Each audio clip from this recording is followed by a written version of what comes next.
सदातिन्नो सदाति तदानीं नासिद्रजो नो व्योमा परो यत् किमावरीवः कुह कस्य शर्मन्नम्भः किमासीत् गहनं गभीरं सृष्टि से पहले सत नहीं था, असत भी नहीं, अंतरिक्ष भी नहीं, आकाश भी नहीं था, छिपा था क्या, कहाँ, किसने ढका था, उस पल तो अगम अतल जल भी कहाँ था।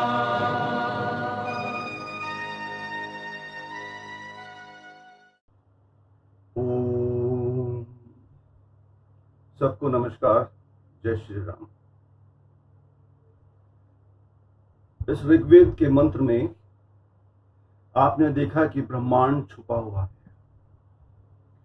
और ब्रह्मांड की उन सब शक्तियों को ये समावित किए हुए है। इसका मतलब होता है ये ऋग्वेद से 10.129.6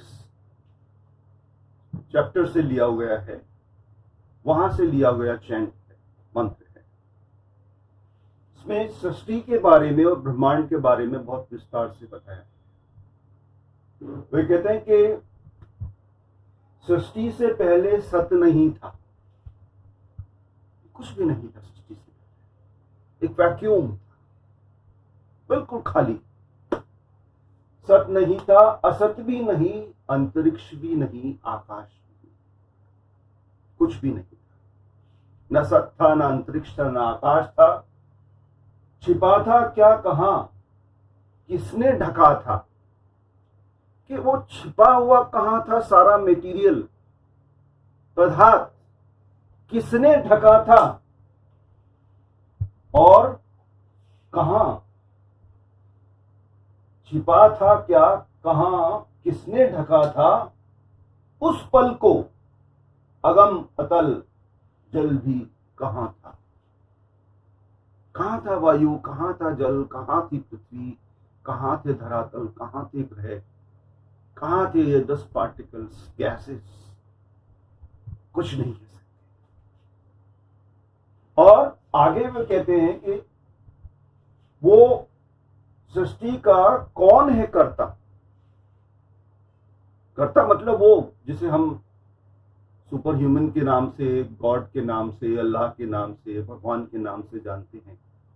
उसके ऊपर भी बहुत अच्छी तरह से व्याख्या इस चैंट में, इस मंत्र में की है कि सृष्टि का कौन है कर्ता, कर्ता है या विकर्ता, ऊंचे आकाश में रहता और सदा अध्यक्ष बना रहता,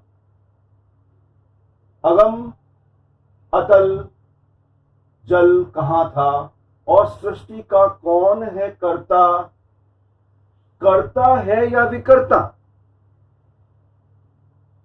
सृष्टि का कौन है कर्ता और कर्ता है या विकर्ता, यानी कि ये आपके ऊपर, हमारे ऊपर, सनातनी लोगों पे छोड़ा हुआ था कि आप उस सत्ता पे विश्वास करें या ना करें।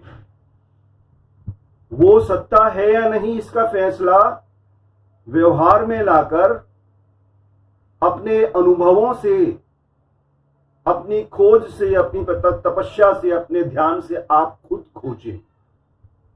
और अगर आप नहीं विश्वास करते तो मत करें, कोई बंदिश नहीं थी। जैसे पैगंबरवादी जितने भी मजहब आए हैं उनमें बंदिशें हैं। सनातन कोई मजहब या रिलीजन नहीं है, ये एक जीवन पद्धति है, निरंतर बहने वाली, जो दसियों हजार वर्षों से बह रही है और फल फूल रही है। इसका कारण क्या है सबसे बड़ा, आपको पता है कि हमारे ऋषि मुनियों ने, हमारे पूर्वजों ने इन इन वेदों के, पुराणों के, ब्राह्मण ग्रंथों में लिखी हुई बातों को लोगों पर थोपा नहीं कि आपको इसको मानना ही है, अगर आप नहीं मानोगे तो आपको पनिश किया जाएगा। ऐसा नहीं किया गया। मतलब जिस बात को कि हम आज देश में बात करते हैं कि सेक्युलरिज्म की और लिबरलिज्म की वो उसकी घूंट हमें पिलाने की आवश्यकता ही नहीं है, उसकी दवा हमें पिलाने की आवश्यकता ही नहीं है। वो तो हमारे जेनेटिक्स में है, वो हमारे डीएनए में है। हमने हर उस बाहर से आए हुए आक्रांता को और शरण मांगने वाले को देश में आने दिया, चाहे उन्होंने कितनी बर्बादियां की, कितनी ही लूटपाट की, कितने ही बलात्कार किए, वो एक अलग विषय है। लेकिन हमने उनको अपनाया, उनकी कुछ अच्छे ट्रेडिशन थे उनको भी अपनाया। तो जल की तरह बहते हुए ये सनातनी सभ्यता, संस्कृति यहां तक पहुंची है और निरंतर चलती रहेगी। अब यहां इस मंत्र में कहा है कि वो सृष्टि जो बनी है उसका जो रचयिता है वो है भी या नहीं। वो ये नहीं कहते कि है, आप विश्वास करें उस पर। वो क्या करता है या करता? वो ऊंचे आकाश में रहता, सदा अध्यक्ष बना रहता, लेकिन आपको पूरी तरह से स्वतंत्र रखा है कि आप उस सत्ता पर विश्वास करें या ना करें। भाई ये सब चीजें हमारे खून में है, हमारे पूर्वजों ने हमारे खून में दिए, डीएनए में दिए। ये टीकाकरण करके हमारे रुधिर में, हमारे शरीर में, हमारे खून में नहीं पहुंचाई जा सकती। तो सृष्टि या पूरा का पूरा ब्रह्मांड और उससे संबंधित उसकी उत्पत्ति और पृथ्वी की उत्पत्ति के बारे में आज के हम इस लेक्चर में चर्चा करेंगे। मैं doctor Ajay Kumar Sharma, associate professor, government college Ajmer, सम्राट पृथ्वीराज चौहान, गवर्नमेंट कॉलेज अजमेर, आपका स्वागत करता हूं। आभार कि आप मुझे सुनेंगे ध्यान से, और मैं कोशिश करूंगा कि भारतीय और पाश्चात्य सभ्यताओं के जो मौलिक चिंतन है उनको आप लोगों के सृष्टि और पृथ्वी की उत्पत्ति से संबंधित तथ्यों को आपके सामने रखूं। थोड़ा मैंने अपने वैदिक नॉलेज आपको बताया है कि ऋग्वेद जो पूरी तरह प्राकृतिक शक्तियों पर आधारित है, उसका किसी रिलीजन या मजहब से कोई संबंध नहीं है। वो हमारी जीवन पद्धति और प्रकृति और मानव के संबंधों को, उन समस्त आकाशीय ग्रहों, आकाशीय पिंडों के संबंधों को, अंतर संबंधों की व्याख्या करता है, समझाता है और बड़े सफलतापूर्वक व्याख्या करता है। एक हिरण्यगर्भ के नाम से ऋग्वेद में वर्णन है कि हिरण्यगर्भ मतलब गोल्डन एग, और इस गोल्डन एग से में सारी की सारी शक्तियां छुपी हुई थी। इनमें से ही सारी की सारी शक्तियां बाहर आई और इनके बन जाने के बाद में वो कहते हैं कि ब्रह्मा, भगवान, गॉड, अल्लाह रूपी शक्तियां बोल रहा हूं मैं, क्योंकि मैं एक शक्ति पर विश्वास की बात नहीं कर रहा हूं। एक शक्ति कभी भी पूरे के पूरे ब्रह्मांड को संचालित नहीं कर सकती है। हमारे यहां एक शक्ति माना गया है, लेकिन उसकी कई शाखाएं हैं अलग अलग। अगर आप भौतिक शक्तियों की भी बात करें तो एक नहीं है वो, उसमें वायु शक्ति अलग है, अग्नि शक्ति अलग है, जल शक्ति अलग है, और दूसरी शक्तियां भी अलग अलग हैं जिनका अलग अलग फंक्शन है, अलग अलग कार्य है, लेकिन वो एक दूसरे से एसोसिएटेड भी हैं, जिसे हम मॉडर्न साइंस के रूप में बोलते हैं इकोसिस्टम, नेचर, प्रकृति। अब ये नेचर जो वर्ड है, प्रकृति, ये बड़ा ही बहुत ज्यादा मीनिंग लिए हुए। इंग्लिश डिक्शनरीज जो अच्छी डिक्शनरीज है उसमें 63-65 तक के इसके मीनिंग बताए। मेरा नेचर, आपका नेचर, पृथ्वी का नेचर, पेड़ों का नेचर, वनस्पतियों का नेचर, जंतुओं का नेचर, और हमारे चारों तरफ जो फिजिकल सराउंडिंग है उसका नेचर, पृथ्वी के बाहर जो सोलर सिस्टम है उसका नेचर, सोलर सिस्टम के बाद जो गैलेक्सी है हमारी मिल्की वे उसका नेचर, और मिल्की वे के बाहर असंख्य जो गैलेक्सीज हैं मंदाकिनी, उनका नेचर, उनमें एक दूसरे में संबंध, अंतर संबंध। तो आप कल्पना कीजिए कि हमारा ब्रह्मांड कितना विस्तारित है। और ये अब तो एक ब्रह्मांड, एक यूनिवर्स की बात ही नहीं हो रही है।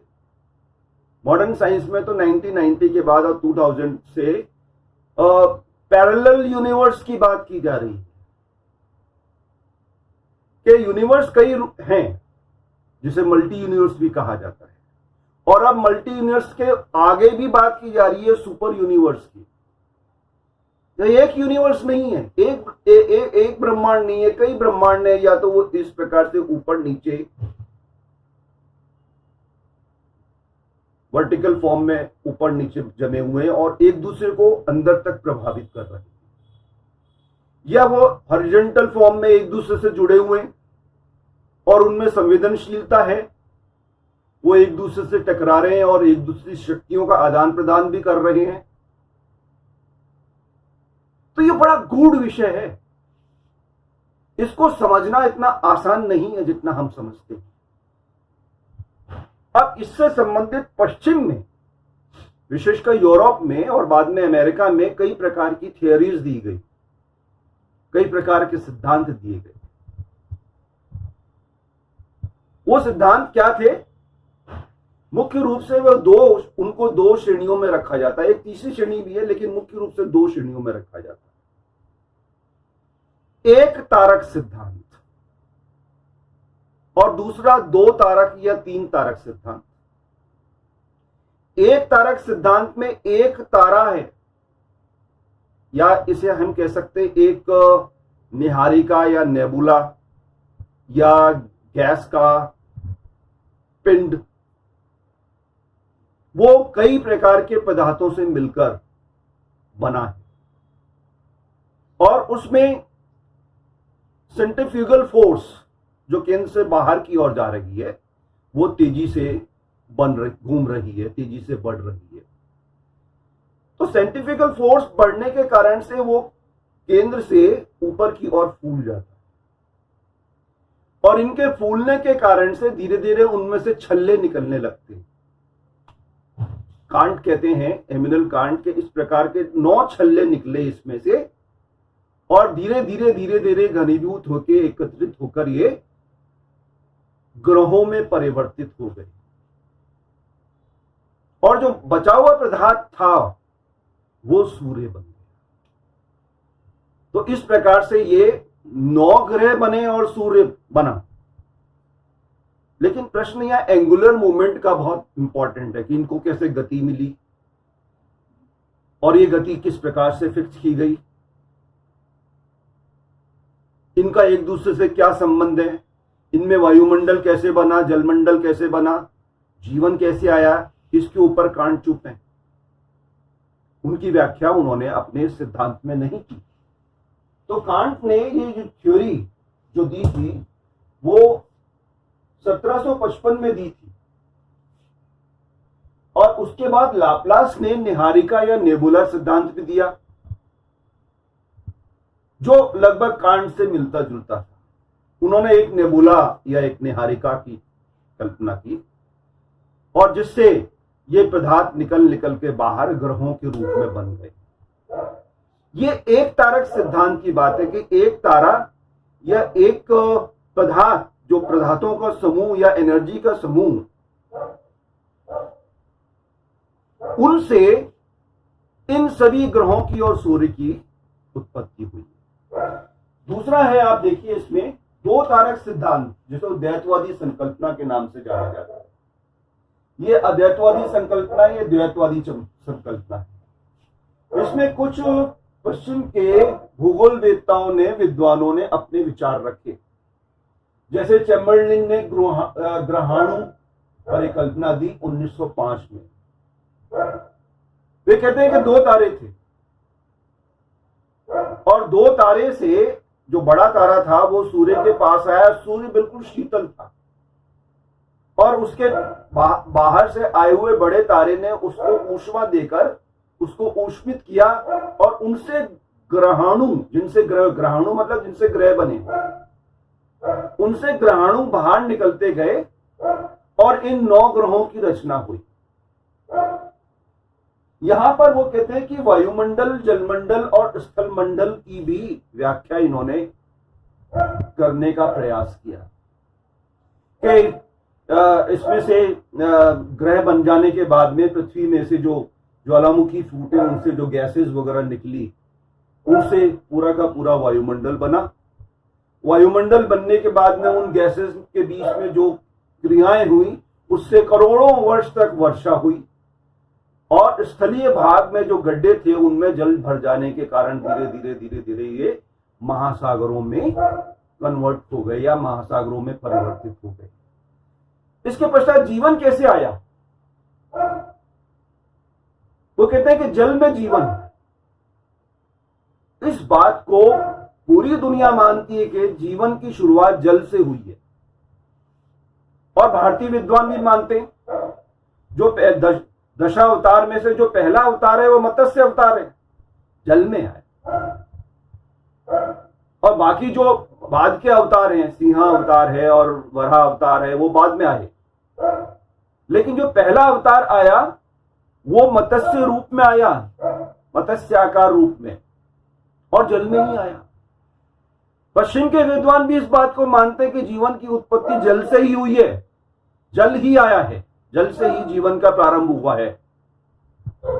तो उसके बाद में जेम्स जीन ने ज्वारीय परिकल्पना दी जो 1919 में थी कि एक और 2 ग्रह, 2 तारे थे, एक तारा सूर्य के पास आया, उसने अपनी ज्वारीय शक्तियों से उसको आकर्षित किया और धीरे धीरे धीरे धीरे उसमें से एक बड़े और छोटे रिंग्स निकलते गए और सिगार के शेप में उनका आकृति बन गई। बड़ा सबसे बीच में बृहस्पति के रूप में, और उसके बाद छोटे छोटे ग्रह आगे बनते गए।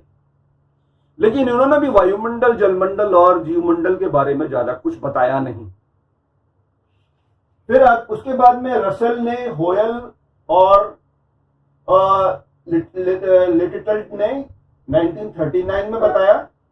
ऑटो श्मिट ने धूल का डस्ट पार्टिकल से बनी हुई ब्रह्मांड की 1943 में 1943 में परिकल्पना दी अपनी, और उन्होंने बताया कि धूल के बहुत बड़े बादल आकाश में मतलब उस समय के वैक्यूम में क्रिएट हुए और उनके क्रिएशन के बाद में धीरे धीरे अलग अलग उनके समूह बनते गए और घूमते घूमते घूमते घूमते वो उनमें घनीभूतन होने के कारण से वो ग्रहों में परिवर्तित हो गए। लेकिन मैं ये कहना चाहता हूं कि आज ये सारी की सारी परिकल्पनाएं आउटडेटेड हो गई हैं, इनका कोई स्थान नहीं है, ये इतिहास का एक भाग हो गई। लेकिन इतिहास भी जरूरी है, इतिहास को बुलाया नहीं जा सकता। इतिहास या इतिहास में घटित घटनाएं आपको आगे बढ़ने की, आगे का रास्ता प्रशस्त करने की राह देती हैं कि आप आगे कैसे बढ़ें। आपके पास कोई बेस तो होना चाहिए आगे बढ़ने का।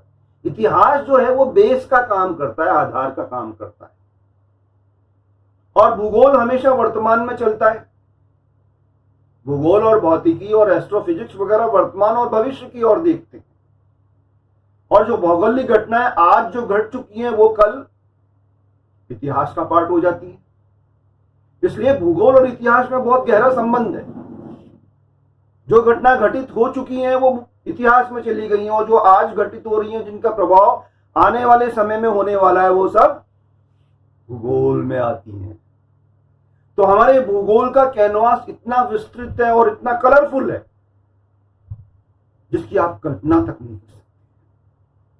अथाह भंडार ज्ञान का इसमें छुपा हुआ है, समस्त ब्रह्मांड का ज्ञान इसमें छुपा हुआ है, समस्त ब्रह्मांड।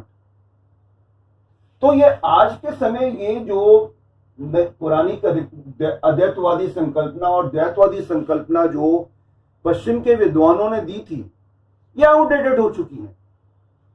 उसके बाद में एक बिग बैंग थ्योरी आई जो 1955 में जॉर्ज लेमेटेयर ने दी थी, और और उसको और भी ज्यादा प्योरीफाइड करके रॉबर्ट वेगोनर ने 1967 में इस सिद्धांत की व्यापक व्याख्या की थी। 1967 में रॉबर्ट वेगोनर ने इस सिद्धांत को बहुत व्यापक रूप में बताया। अब ये बिग बैंग या महाविस्फोट सिद्धांत क्या है, ये क्या कहती है? वही जो हमारा कॉन्सेप्ट था कि एक गोल्डन एग हिरण्यगर्भ है, उसमें सारी शक्ति छुपी हुई थी। इसी बात को बिग बैंग सिद्धांत में माना जाता है कि समस्त ब्रह्मांड की शक्ति एक जगह संकुचित थी, ग्रेविटेशनल फॉर्म में वो बिल्कुल छुपी हुई थी, और फिर अचानक आज से 14-15 अरब वर्ष पूर्व ऐसी कैलकुलेशन की गई है। अब ये कैलकुलेशन एक्यूरेट नहीं बैठती है, हम इनको वैज्ञानिक कैलकुलेशन या वैज्ञानिक गणनाएं तो बोलते हैं, लेकिन ब्रह्मांड की इन घटनाओं को जानना पहचानना अभी भी हमारे लिए बहुत मुश्किल है, क्योंकि ब्रह्मांड तो रहस्यों से भरा हुआ है। आप एक रहस्य से पर्दा हटाते हैं तो उसके आगे करोड़ों अरबों रहस्य आपके सामने आ जाती है। तो इस एक समूह, एक जो गैसों का और एनर्जी का जो समूह था, वो अंडे के रूप में छुपा हुआ था। अचानक उसमें विस्फोट हुआ, और विस्फोट भी कैसा? बिग बैंग, महाविस्फोट हुआ। और महाविस्फोट होने के कारण से कुछ ही सेकंड्स में इसकी एनर्जी समस्त चारों तरफ फैल गई। ये ब्रह्मांड बनने का पहला स्टेप था, और धीरे धीरे धीरे धीरे इनमें, इन धूलि कणों में, इन कणों में कुछ पार्टिकल ऐसे थे जिन्हें विज्ञान गॉड पार्टिकल्स के नाम से जानता है, और वेदों में जिनके बारे में लिखा है ब्रह्मकण। ऋग्वेद में गॉड पार्टिकल को लिखा है ब्रह्मकण। अब ये ब्रह्मकण, गॉड पार्टिकल्स या हिग्स बोसोन पार्टिकल्स, वे पार्टिकल्स थे जो संयुक्तिकरण और एकीकरण करने का काम करते थे, कि आवारा घूमते हुए कणुओं को एकत्रित करके समूहित करना, जोड़ना, संयुक्तिकरण करना। तो ये संयुक्तिकरण होते होते होते होते होते बड़े साइज होते हुए ग्रहों की, और जिन गैसेस में एनर्जी आ गई, न्यूक्लियर फ्यूजन प्रारंभ हो गया, वो तारों में कन्वर्ट हो गए। और जिनमें एनर्जी नहीं आई, ये सॉलिड बने रहे, वो ग्रहों में, उल्काओं में और धूमकेतु वगैरह में परिवर्तित हो गई। इस प्रकार से ये पूरा का पूरा सिस्टम बना ब्रह्मांड का। दूसरी बात यह कि आज भी विद्वान ये मानते कि हमारे ब्रह्मांड में एक्सपेंशन हो रहा है। अरबों खरबों निहारिकाएं हैं, वो एक दूसरे से, अरबों खरबों जो गैलेक्सीज हैं, मंदाकिनियां हैं, वो एक दूसरे से दूर जा रही हैं। अब ये दूर क्यों जा रही हैं? मैं एक छोटा सा एग्जाम्पल बताता हूं आपको, किस रूप में ये दूर जा रही हैं। आप बिना फुलाया कोई बैलून लीजिए और पेन से उसमें 10-12 स्पॉट लगा दीजिए, काले पेन से या लाल पेन से 10-12 स्पॉट लगा दीजिए बिना फुलाया। फिर आप उसको फुलाइए, तो जैसे जैसे फूलता जाएगा तो आप देखेंगे कि वो स्पॉट के बीच की दूरियां बढ़ती चली जाएंगी। वैसे ही हमारा ब्रह्मांड है कि जैसे जैसे ये बढ़ रहा है तो इनके बीच हमारे जो गैलेक्सीज हैं, जो मंदाकिनियां हैं, उनके बीच की दूरियां बढ़ती जा रही हैं। अब पहले ये माना जाता था कि बीच में वैक्यूम है, अंतरिक्ष है, स्पेस है। अब नई रिसर्च ये कहती है कि ये वैक्यूम नहीं है, इसमें डार्क मटेरियल और डार्क एनर्जी है जो इसका एक्सपेंशन कर रहा है और एकीकृत करने का काम भी करता है। अभी डार्क मैटर और डार्क एनर्जी पर बहुत रिसर्च चल रही है। और डार्क मैटर और डार्क एनर्जी पे रिसर्च इस रूप में है कि ये हमारे गैलेक्सीज के बीच में जो दूरियां बढ़ रही हैं और जो इनको बहुत ही माइन्यूट, बहुत ही डीप जाके स्टडी किया गया है, इनको धकेलने का काम ये डार्क मैटर और डार्क एनर्जी कर रही है। जैसे हवा, आप बैलून में हवा भरते हैं तो वो फुलाता है उसको, और फुलाता है तो आपने बैलून पे जो स्पॉट्स बनाए हैं लाल या काले पेन से, इंक से, उनमें दूरियां बढ़ती चली जाती हैं। और एक वक्त ऐसा आता है जब बैलून पूरा फूल जाता है और वो अपनी असीम अंतिम सीमा तक पहुंच जाता है तो फट जाता है, पड़ाक आवाज आती है और फट जाता है। ये कॉन्सेप्ट यहां पर भी अप्लाई किया गया है कि बिग बैंग के बाद में बिग क्रंच आएगा, कि ब्रह्मांड फूलेगा, मैक्सिमम स्थिति में जाएगा, मैक्सिमम इसकी लिमिटेशंस में जाएंगे, इसकी लिमिट बढ़ेगी, और बैलून की तरह जब ये इसमें पूरी तरह से हवा भर जाएगी तो जैसे बैलून फटा वैसे ही ये हमारा ब्रह्मांड बम करके फट जाएगा और सारी की सारी शक्तियां वापस से आके एक जगह केंद्रित हो जाएगी। लेकिन ये अभी सोच, कॉन्सेप्ट, सिद्धांत, और सिद्धांत को मुश्किल से 50 या 60% लोग एग्री करते हैं, लेकिन सिद्धांतों पर फिर सवाल भी खूब उठते हैं, जैसे बिग बैंग थ्योरी पे उठा। और बिग बैंग थ्योरी पे सवाल उठने के बाद में एक स्फीति सिद्धांत और आया जो लगभग 1970 के बाद में आया, जो अमेरिकन एक साइंटिस्ट थे एलन गुथ, उन्होंने इसकी बात की, जो बिग बैंग थ्योरी को ही आगे बढ़ाता है, लेकिन वो इसके समय मापन को कम कर देता है। ये सेकंड्स के भी, कुछ सेकंड्स के भी पर सेकंड और 100वें भाग तक की बात करता है, जिसमें ब्रह्मांड का या जो एनर्जी निकली थी उसका विस्तारण पूरे समस्त स्पेस में, खाली स्थान में हो गया। यहां पर यह चीज समझने वाली है कि हमारे भारतीय और पाश्चात्य विज्ञान में कुछ सिमिलरिटीज बहुत गहरी हैं और कई जगह पर हमारा साइंस, हमारा विज्ञान उनसे आगे है, या उन्होंने जो रिजल्ट्स निकाले हैं वो हमारे सिद्धांतों को ही ध्यान में रखते हुए शायद निकाले हैं। मैं शायद बोल रहा हूं, इसलिए उनमें इतनी सिमिलरिटीज हैं, इतनी समानताएं हैं। अब इस समस्त ब्रह्मांड को आप देखिए कि इतना बड़ा जो ब्रह्मांड है और उसमें जो पृथ्वी बनी, जिसकी उत्पत्ति की हम बात कर रहे हैं, वो पृथ्वी की उम्र बताई जाती है 4.6 बिलियन ईयर, यानी कि 4.6 या 56 अरब वर्ष। और हमारा जो वैदिक साहित्य है वो भी बताता है कि पृथ्वी की आयु 4.32 अरब वर्ष है। तो 4.32 और 4.6 अरब के बीच में ज्यादा अंतर नहीं है, तो हमारी कैलकुलेशन काफी सटीक बैठी है ना। तो ये जो हमारा ब्रह्मांड बना और उसके बाद में हमारे ग्रह बने, सौर सिस्टम बना लगभग 10 अरब वर्ष पूर्व, और हमारी पृथ्वी की उम्र 4.6 बिलियन ईयर या अरब वर्ष मानी जाती है। तो हमारी पृथ्वी को, इस 4.6 ईयर को अगर आप 12 घंटे की क्लॉक में डालें, उसका एजिंग 12 घंटे कर दें, तो 12 बजे से लेकर सूर्य जब 8 बजे तक आती है तो लगभग 75% वाला पार्ट है। तो इस समय तक पृथ्वी पर किसी भी प्रकार का जीवन नहीं था।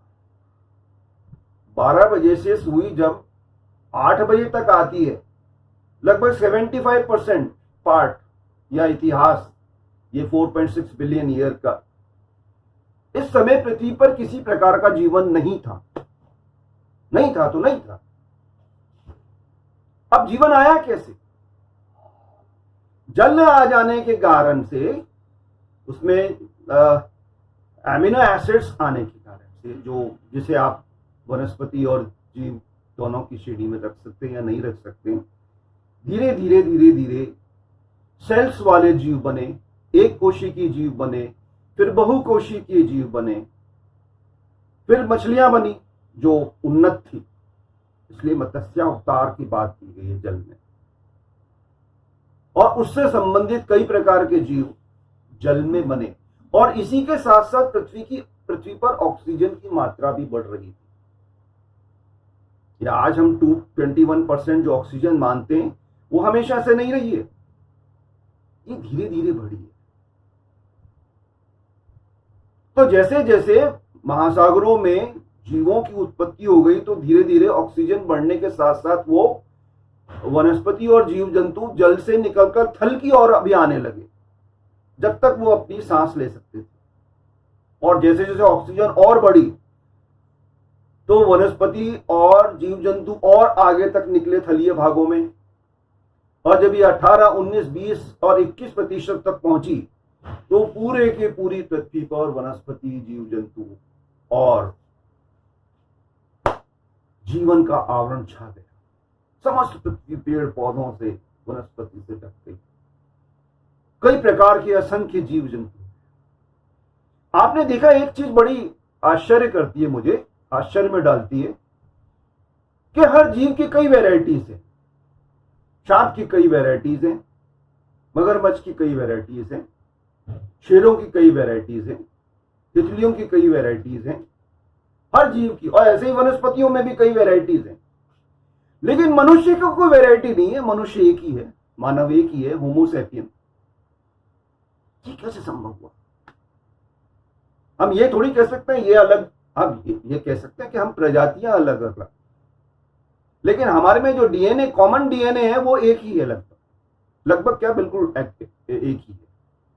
जो सिम्टम्स जेनेटिक्स आते हैं या हमारे परिवारों से आते हैं वो अलग होते हैं, लेकिन एक कॉमन फैक्टर भी है डीएनए में जो हमें एक ही परिवार से उत्पन्न हुए और एक ही परिवार से सारी पृथ्वी पर विस्तारित होने की बात को सत्यापित करती है। एक ही। अब यहां पर भी दो कॉन्सेप्ट हैं। एक वो डार्विन वाला है, एवोल्यूशन ऑफ स्पीसीज वाला, 1859 में उन्होंने जो पुस्तक लिखी वो वाला सिद्धांत। दूसरा है कि हमारे पूर्वजों को उनके पूर्वज किसी और ग्रह से लाकर इस पृथ्वी पर बसा करते हैं, तो हम एलियंस के रूप में, ऐसी सोच है वैज्ञानिकों की। और इसके पीछे उन्होंने कई प्रमाण भी दिए कि मनुष्य मंगल से आया है, मंगल में भी जीवन की या पानी होने की, जीवन होने के प्रमाण मिल रहे हैं, या किसी और ग्रह से आया है।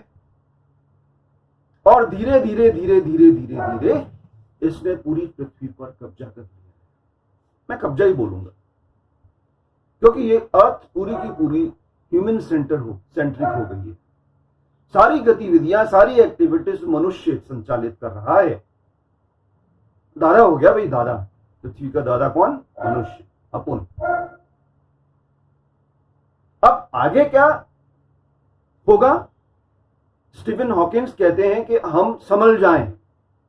ग्रैंड डिजाइन जो उनकी पुस्तक में उन्होंने कहा कि हम पृथ्वी पर जो जीवन की जो आशाएं हैं या परिस्थितियां हैं वो 400 से 500 वर्षों तक ही रहेंगी। तो मनुष्य को भी अपने पूर्वजों की तरह कोई ऐसा ग्रह ढूंढ लेना चाहिए कि यहां की स्थिति खराब होने से पहले यहां के लोगों को वहां विस्थापित कर दिया जाए। लेकिन ये कोई आसान काम नहीं है। इसमें बहुत ही उच्च किस्म की टेक्नोलॉजी, जेट्स, वायु अंतरिक्षयान, वो भी प्रकाश की गति से या उसके बराबर चलने वाले या उससे तेज या कम चलने वाले, थोड़े बहुत ऐसे यानों की आवश्यकता होगी। और यहां से मैं बैठूंगा उसमें तो मेरा पोता पड़पोता उस ग्रह पे जाके उतरेगा, इतनी दूरियां हैं। तो ये संभव नहीं है, लेकिन संभव होता भी है तो बड़ा मुश्किल है आज की तारीख में। लेकिन विज्ञान और मनुष्य की जिज्ञासा सब कुछ संभव करने की संभावना रखती है। इसलिए मैं कहता हूं कि आने वाले समय में यह संभव हो सकता है। कि हमारी पीढ़ियां किसी और ग्रह पर जाकर रही। आज आपको ये बात बड़ी अजीब सी लग रही है, लेकिन ये संभव हो सकता है। तो आज मैंने आपको यूनिवर्स और पृथ्वी की उत्पत्ति के बारे में बताया कि इस पर जीवन, वायुमंडल, जलमंडल किस प्रकार से स्थापित हुआ और हमारी पृथ्वी का भविष्य क्या होगा। बहुत बहुत नमस्कार। Thank you very much.